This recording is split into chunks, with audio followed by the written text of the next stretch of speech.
Hér í Brekkugerði hefur verið stunduð sauðfjárrækt síðan landnám og í lok 20. aldar hófst hér skógrækt sem aukabúgrein.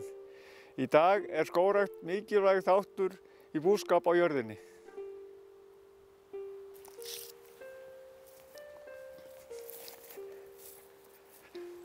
Þessi lerkireitur hér er 12 ára gamall og innan fárra ára mun ég beita sauðfé í hann. Fram að því mun ég millibilsjafna hann og uppkvista gæðatrén. Skógurinn hérna fyrir innan er gróðsettur 20 árum í sambærilegt land og melun hér fyrir neðan sem er jökulruðningur. Í dag beiti ég skóginn bæði vor og haust. Féð er nýkomið heim af fjalli og það unnið sér bara mjög vel hérna í skóginum.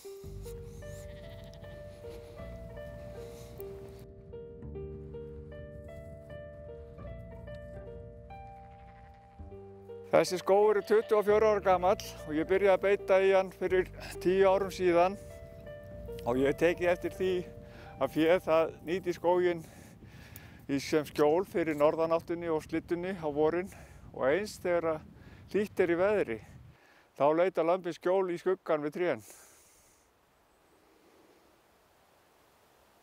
Þessi rauðgreni hérna standa í jaðri skógarreitsins sem er beittur og seinustu 5 árin hafa verið seld jólatré úr þessum reit.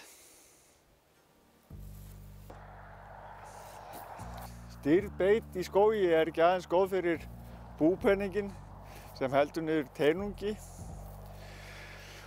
Við tala nú ekki ef skógurinn er vel uppkvistaður eins og hér er, sem gerir skóginn bæði aðgengilegri, heilbrigðari og mun fallegri.